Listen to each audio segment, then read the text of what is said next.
Il est difficile de tout expliquer le même jour parce qu'il y a plusieurs chantiers à effectuer.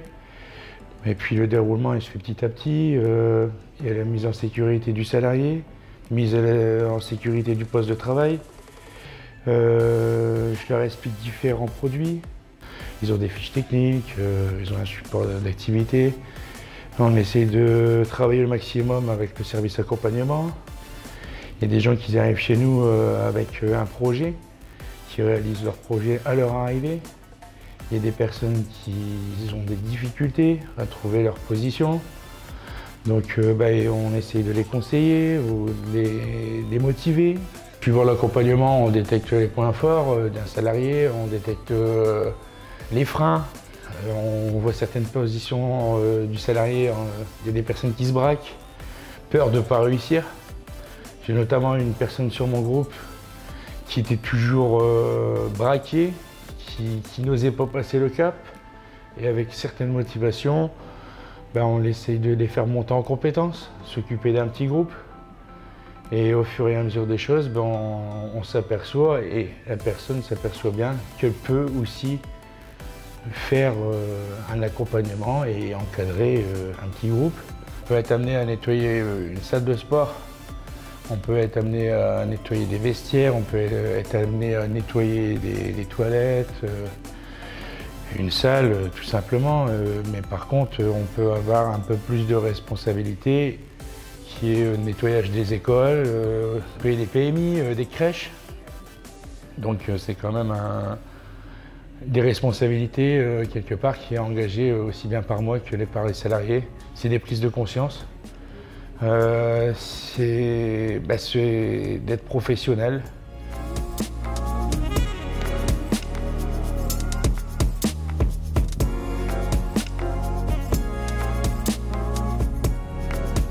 Je suis arrivée ici en février 2020. J'étais aux écoles de Petite Forêt avec Grégory, mon responsable. Ensuite, je suis partie faire des remplacements. J'ai fait un remplacement de gardien, j'ai fait un peu de diffus, des nettoyages de locaux, appartements, maisons. Et puis ici, je suis revenue sur Marly depuis janvier cette année. J'ai jamais travaillé, c'est la première fois que je travaille parce que je suis maman de 7 enfants, donc j'ai jamais eu le temps de travailler avant. Donc voilà. Quand je suis arrivée pour m'inscrire à Cheval, je voulais devenir caissière. Et puis, quand j'ai commencé à travailler ici, j'ai découvert le métier d'encadrant technique et ça m'a donné envie de faire ce truc-là. Tout le monde m'a poussé à le faire parce que un chef il me fait confiance, il m'a laissé un peu de... Donc du coup, je me suis inscrite. Le lundi, je fais une immersion en tant que monitrice d'atelier à l'ESA Tanzin. Donc je vais faire mon immersion, ensuite je vais voir pour faire la formation encadrant technique qui commencera en octobre. Les étapes pour y arriver, donc il faut une immersion et il me faut un diplôme professionnel. Donc je vais voir pour faire la formation ménage pour pouvoir avoir le diplôme pour pouvoir faire la formation. C'est l'encadrant technique qui m'a donné goût à ça aussi, on va dire. D'encadrant technique en fait. Donc puis il me pousse aussi. On va dire, il voit que j'y arrive, donc il me dit fonce, vas-y. J'adore. J'ai pas de regret de venir travailler ici. Moi je suis toujours présente.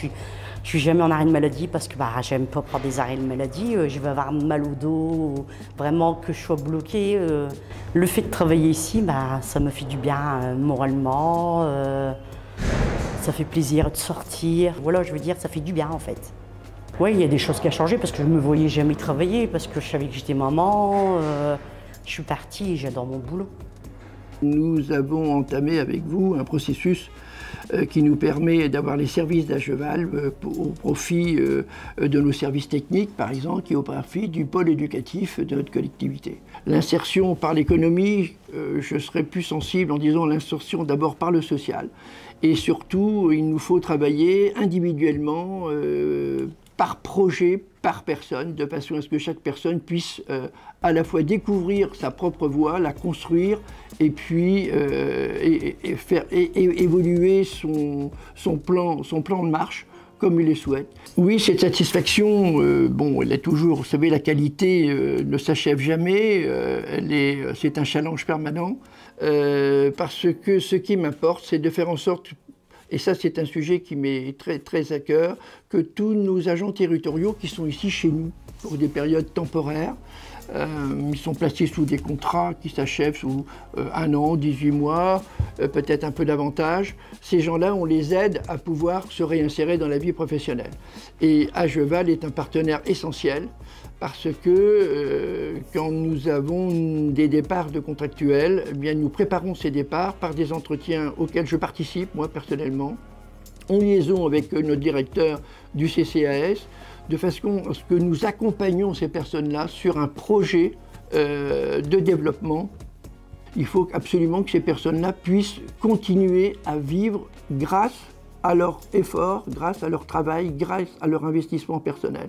C'est extrêmement fondamental pour leur propre vie de tous les jours, comme leur propre développement individuel et comme leur propre avenir.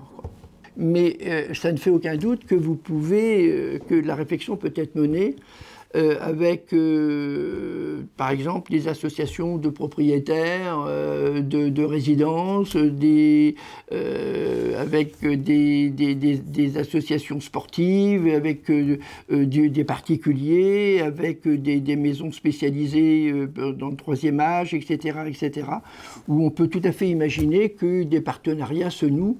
Et bien entendu, je ne doute pas un seul instant que nous serons à la fois solidaires de vos propres développements, mais que nous pourrons contribuer par notre recommandation à faire en sorte que nous soyons facilitateurs dans cette démarche.